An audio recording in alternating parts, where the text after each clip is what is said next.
নমস্কার, আমি Surabhita. Welcome to my channel ancient flavour of India. আজ আমি স্টাফেড আলুর দম নিয়ে হাজির হয়েছি। সামনেই আসছে দুর্গাপূজা।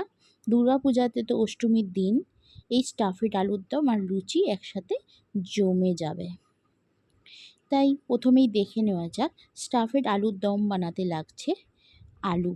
আলুগুলো আমি ছাড়িয়ে একটু বড় সাইজের আলু নিয়েছি, তার মধ্যে থেকে আমি হোল বানিয়ে নেব, যেখানে আমি পুর ভরব। তাই সব কটা আলু থেকে আমি এভাবে হোল করে নেব।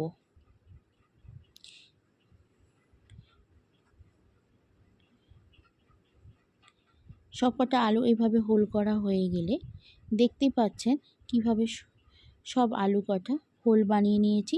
এই ভিতরের যে আলুগুলো আমি নারকেল কুড়োর সাথে অল্প আদা দিয়ে পেস্ট বানিয়ে নেব। আমি কড়াইয়ে সর্ষের তেল গরম করে নিয়েছি, এর মধ্যে জিরা ফোড়ন দিয়ে গ্রেট করে রাখা কাজু আর কিশমিশ অ্যাড করে দিয়েছি। হালকাভাবে ভাজা হয়ে গেলে এর মধ্যে আমি নারকেল কুড়ানো, এতে কাঁচা লঙ্কাও অ্যাড করতে পারেন, তবে আমি এখানে কাঁচা লঙ্কা অ্যাড করিনি। এর মধ্যে আলু আর গ্রেট করা আদা অ্যাড করেছি। ভালোভাবে একটা পেস্ট বানিয়ে নিয়েছি। এটা ভালোভাবে আমি পুরটা বানিয়ে নেব। এর মধ্যে অল্প পরিমাণে সল্ট, ভাজা মশলা অ্যাড করে দিয়েছি। চাইলে আপনারা এর মধ্যে অল্প পরিমাণে চিনিও অ্যাড করতে পারেন। এবার একটা ভালো সুন্দরভাবে আমি পুর রেডি করে নিয়েছি। এবার আমি আলুর দমের গ্রেভি বানানোর জন্য একটা মশলা রেডি করে নেব। আমি কাজু বাদামটা ভালোভাবে ধুয়ে ভিজিয়ে রেখেছিলাম কিছুক্ষণ। তারপর কাজু বাদামটা আমি হালকাভাবে মিক্সিতে ঘুরিয়ে নিয়েছি। তার মধ্যে কাঁচা লঙ্কা, টমেটো, গ্রেট করা আদা একসাথে দিয়ে ভালোভাবে পেস্ট করে নিয়েছি। এবার আমি আলুগুলোকে ভাজার জন্য রেডি করব। তার জন্য আমি অল্প পরিমাণে নুন আর হলুদ মাখিয়ে নেব।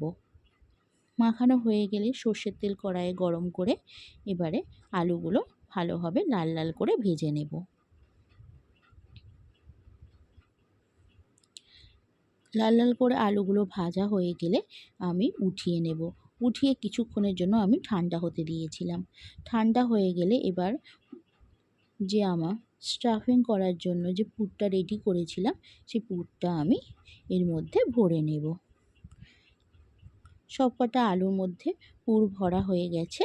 এবার আমি কড়াইয়ে সর্ষের তেল গরম করে তাতে অল্প পরিমাণে জিরে দিয়ে দিয়েছি। হালকা পরিমাণে গরম হয়ে গেলে এবার ওর মধ্যে আমি একটা শুকনো লঙ্কা অ্যাড করে দিয়েছি। আপনারা চাইলে এখানে গোটা গরম মশলাও ইউজ করতে পারেন, তবে আমি এখানে আর ইউজ করিনি। এবার গ্রেভি বানানোর জন্য যে মশলাটা আমি রেডি করেছিলাম, সেই মশলাটা আমি দিয়ে দিয়েছি। কিছুক্ষণ নাড়াচাড়া করার পর আমি এর মধ্যে জল অ্যাড করেছি।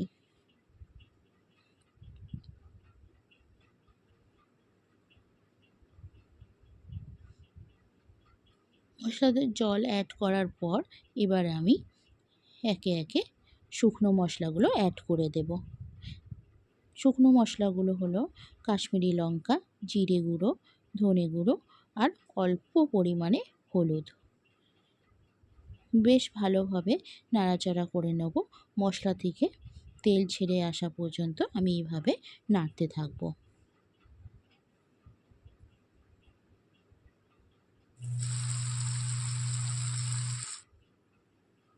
এবার এর মধ্যে আমি অল্প পরিমাণে কাসুরি মেথি অ্যাড করে দিলাম।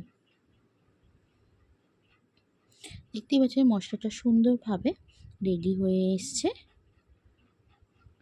আবার আমি গ্রেভির জন্য অল্প পরিমাণে জল অ্যাড করে দিলাম।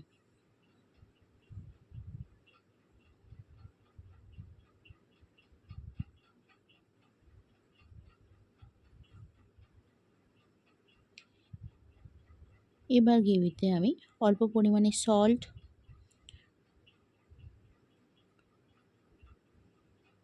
গরম মশলা, অল্প পরিমাণে চিনি অ্যাড করে দিলাম।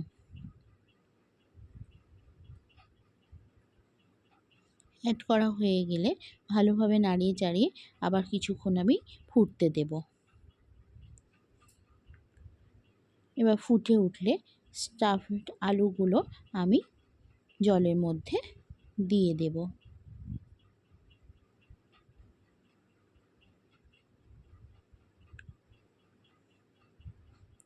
গ্রেভির মধ্যে দিয়ে আমি কিছুক্ষণ ঢাকনা দিয়ে আলুগুলো সিদ্ধ হওয়া পর্যন্ত আমি এগুলোকে হতে দেব। দেখতেই পাচ্ছেন আমাদের স্টাফড আলুর দম রেডি হয়ে গেছে। এবার আমি সার্ভিং বাউলে উঠিয়ে নেব। এই রেসিপি যদি আপনাদের ভালো লেগে থাকে অবশ্যই কমেন্ট করে জানাবেন, সাথে লাইক ও সাবস্ক্রাইবও করবেন, আর পাশে থাকা বেল বাটনটা অন করে দেবেন যাতে আমার পরবর্তী রেসিপিগুলো আপনাদের কাছে খুব তাড়াতাড়ি পৌঁছাতে পারে।